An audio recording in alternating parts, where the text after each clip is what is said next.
So, over the last couple of months, I've really realized how I've just landed back in my body. What do I mean by that? Well, I've literally been able to take the switch off safety mode. I've literally been able to take the switch off survival mode. I was stuck in a space between survival mode, scanning threats, ignoring trauma in my body, overthinking sitting in the mind, over talking but in the mind. The conversation's literally coming from the throat upwards. It was never going down into the body. And to live like that is really detached from earth. You didn't come to earth for no reason. And when we become spiritual beings, like everyone's a spiritual being, but you know what I mean? When you become a part of the spiritual community, this can easily happen because we spiritualize everything. We are always looking for some type of meaning, some type of symbolism that means something to what's just happened and what's just occurred, some type of mysticism that it carries. But when you live in that space, you're forgetting that sometimes the body is just showing you something. You know, like you'd feel an energy riddle through the body, for instance. Automatically people think, oh, demons. But let's talk about that actually. It's not an external thing.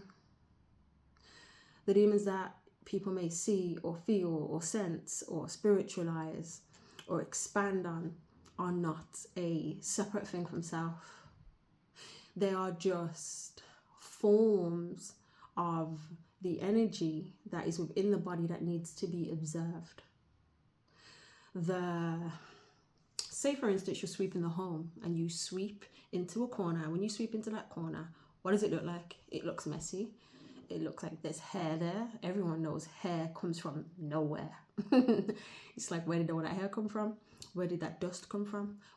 It's that.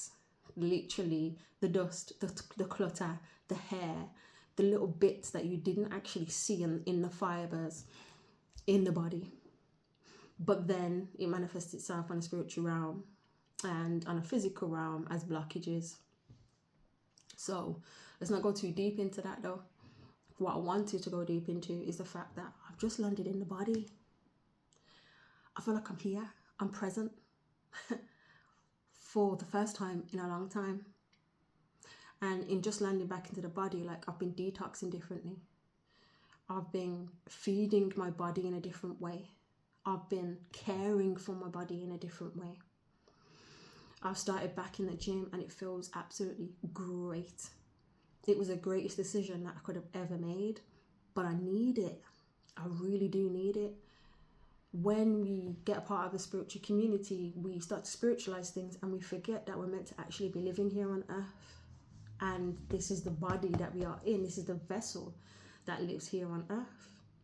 So if you don't take care of it, then how are you supposed to be present? And then let's go to embodiment. When you are in a space of embodiment and you have reached that level, it's a space of mastery. It's a space of truly knowing who it is that you are, how to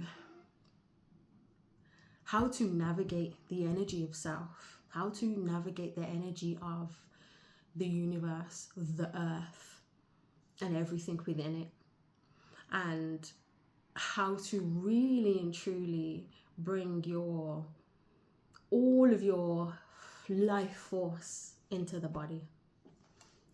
Embodiment. You're really anchoring all the wisdom, all the knowledge, all the information, and you are anchoring it onto the landing pad, into the vessel that is the body. But if you're just constantly researching stuff, reading into stuff, looking in the spiritual realms all the time, overthinking, you forget that the body's really intelligent. We can access so much from the body. And then the body actually holds on to trauma. So if the trauma is sitting in the body and you're ignoring the body and you keep going to, these spiritual spaces in order to clear, does that mean that these spiritual spaces can't do anything? No, of course they can. But the body needs you. The body needs you. Sometimes that trauma is sitting in the fascia. It's sitting in the heart. And then now you've guarded it and you've padlocked it and you said nothing comes in. But if nothing comes in, nothing goes out. And if nothing can come in, then how can you reach true embodiment? Right? Because light is inside of us. So if the light's inside of us and I am guarding, putting these guards up, putting the walls up, nothing can come in, nothing can go out. So the light rays that are inside of me that need to actually shine outwards can't do that. I can't be a lighthouse for others. I can't actually be a lighthouse for self. I can't light my own way. I can't literally see where I'm going because I've blocked it. I've literally ignored the body and come to a point of where it's like, okay, that doesn't matter. Of course it does. And if you have a temple, you're going to make sure this temple's on 1,000. This is why I say that it doesn't matter. Like if you want to just change your diet, but then you're forgetting about moving the body. Because changing your diet and moving the body is still going to be causing issues and still going to be causing imbalances. Does that mean changing the diet isn't necessary? Yes. Does that mean everyone has the same diet? Nope. Because what works for me may not work for you. And that's fine. You have to find what works for you. Fine tune that. Some people can eat bread, some people can't. Some people can eat kale, some people can't. Like we all have a different way that our body can, navigate these terrains. And when we start to understand this, it gets so much more powerful. The nervous system is in the body. The nervous system is a space of capacity. It also holds onto trauma.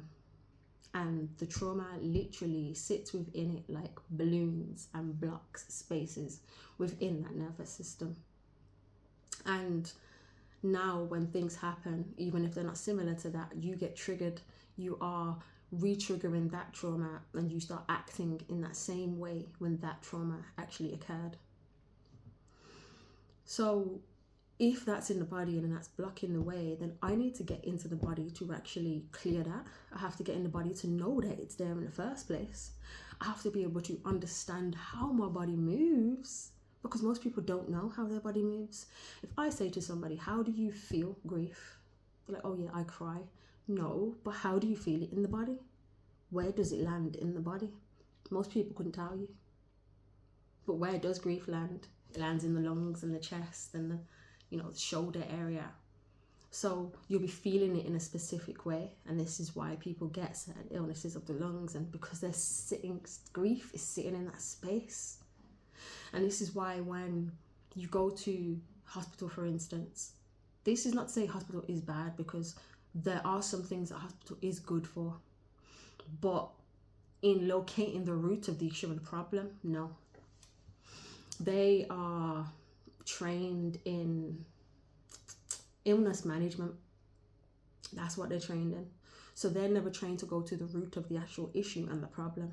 And because they're not trained to go to the root of the issue and the problem, they then say you have a problem, an illness that is rare. It's not rare. It's your body talking to you. But because you don't understand your body and its intelligence, because you're not what? You're not in the body. Some people escape the body. A part of them escapes the body because it wants to run away from the issue and the problem. It wants to run away from feeling that emotion. It wants to run away from what happened to it. Because when things happen traumatically, they're happening to the body, right? So can it happen to the mind? Of course it can. But when things physically happen to you, they happen to the body. Or when things mentally happen to you, something lands in the body from that. So if you're running away, a part of you is running away from that body because it doesn't feel safe in that body anymore, which is the reason why it runs away. It no longer feels safe in its vessel. So a part of it runs away, and then now you can't feel that. Now you are fully distracted from that. So then now an illness turns up. And then when this illness turns up, now it's like, I was trying to show you. The tissues were flickering. The liver was literally triggering. The leg was twitching. The eye started twitching. But because you can't feel, because you are distracted from your body and separate from that body, you didn't even see the symptoms. You didn't even realize what was going on. But sometimes, like I said before, sometimes it can be generational. Sometimes mommy went through something and now it's landed in your body because she didn't deal with it. But it has to get out of the lineage somewhere. Someone has to acknowledge it. It's energy. It needs to be acknowledged by somebody. So if you don't acknowledge, she doesn't acknowledge it, you now have to acknowledge it. If you don't acknowledge it, your daughter or your niece is going to have to acknowledge it, because it's going to access somebody else through the lineage. So if you are separate from the body and you don't feel safe there, and your soul doesn't feel like it can actually land there properly, because it's like, oh, when I go back there, I feel anxious, I feel depressed, I feel stuck, I feel stagnant. It feels all of these things and I don't want to feel that. So you run away. But guess what you need to do? Sit with it, feel it, observe it, look at it. Doesn't mean become overwhelmed by it. There may be a moment of overwhelmment. There may be a moment of constriction. But through that constriction, you then start to peel off the layers of that trauma. Peel it back and be brave to look at it with a magnifying glass and realize, oh wow, this has been holding me back.